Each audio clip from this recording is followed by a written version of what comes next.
What if the most pivotal event in human history wasn't a discovery, but a trade?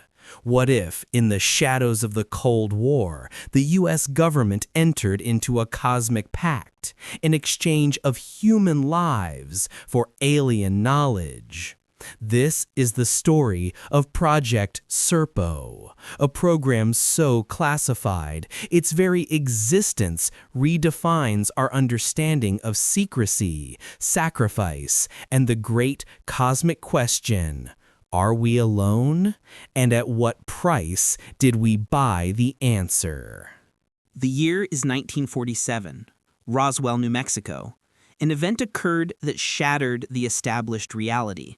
While official reports spoke of weather balloons, a far darker truth was allegedly locked away: a crashed, non-human craft, and the retrieval of one surviving occupant, designated the EBE, extraterrestrial biological entity.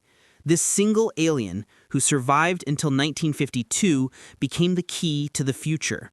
Through crude communication, a horrifying yet irresistible agreement was allegedly brokered between the EBE and the U.S. government, a cultural exchange program. The deal, the Ebens, the EBE's race, would share their technology. In return, 12 Americans would travel to their home planet. The mission, codenamed Operation Crystal Night, demanded an almost impossible level of commitment. The selection began in the early 1960s.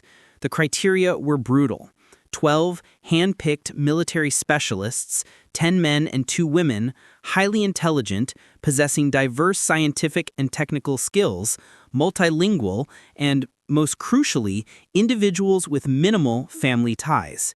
These were volunteers, but their commitment was absolute: a potential 10-year, one-way trip. They trained for years in isolated facilities, preparing for a world they couldn't possibly comprehend. They were designated Team Alpha: a geological scientist, 2 linguists, a biologist, 2 doctors, an astronomer, and 5 security and military specialists. The day of departure was set for April 1965. The location, a remote test range in Nevada. As chronicled in the leaked documents, 2 massive Eben craft, far surpassing anything Earth could conceive, descended in the pre-dawn hours. The sight was said to be both majestic and terrifying. Team Alpha, the 12 pioneers, boarded the craft. The doors sealed. The world's greatest secret, the most expensive exchange program in history, lifted off, beginning its journey of approximately 39 light-years to the star system Zeta Reticuli. After a perilous 9-month journey, the team arrived at the Eben's homeworld, a planet designated Serpo, the 4th planet orbiting the binary star system Zeta Reticuli. The atmosphere was immediately hostile. Serpo was a stark, dusty world illuminated by the perpetual reddish glow of 2 suns. The 40-hour day cycle was utterly disorienting, and the unfiltered UV radiation was intense. The environment was a biological time bomb for the humans. And the inhabitants? The Ebens, standing roughly 4 to 5 feet tall with pale skin and large craniums and large, dark eyes. The classic image of the Greys. They were a gentle, non-aggressive, yet emotionally distant race. Their society was a minimalist utopia, stripped of material possessions, conflict, or art as we know it. Communication was a struggle, relying on a basic sound-based language and, eventually, a form of technological telepathy. The contrast with Earth's chaotic, emotional civilization was absolute and psychologically crushing. The American body was not designed for Serpo. Within weeks, the team began to experience crippling health issues. Severe dehydration, disorientation, and blistering from the twin suns were common. The carefully selected food proved inadequate. Then came the tragedy. The team's leader, Commander name redacted, suffered a fatal pulmonary embolism due to the planet's different atmospheric pressure and gravitational pull. He died just 5 Earth months into the mission.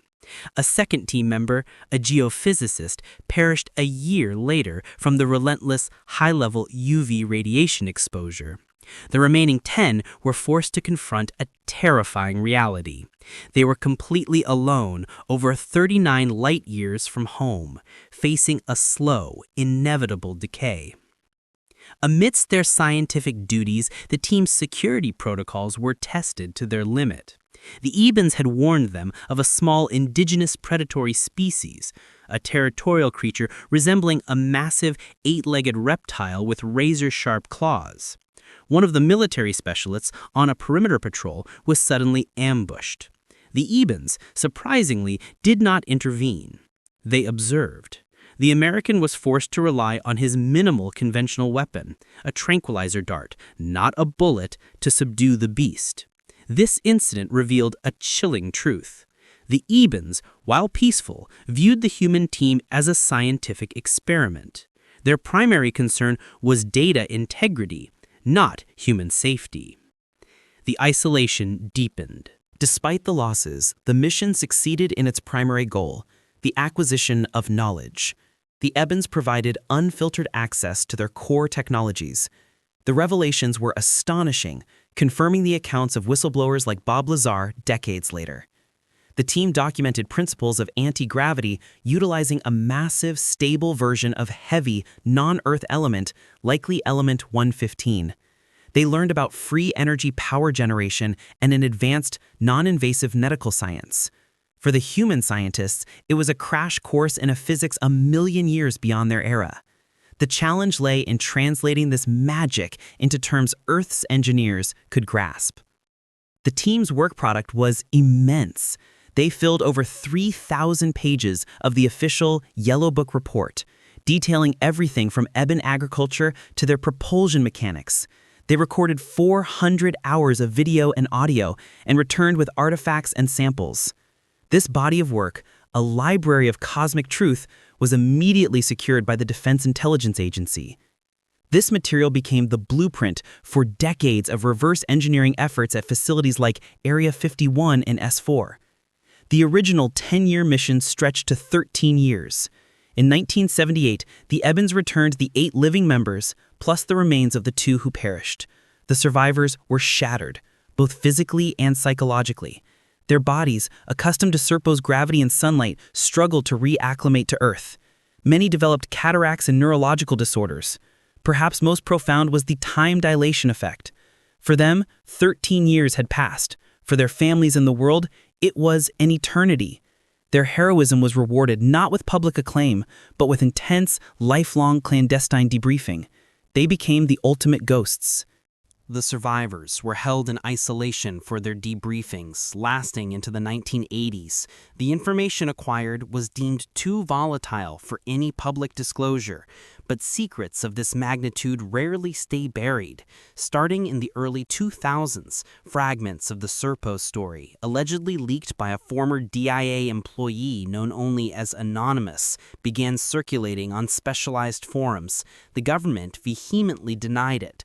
Critics labeled it a fantastical hoax, perhaps a carefully crafted disinformation campaign designed to obscure genuine UAP programs.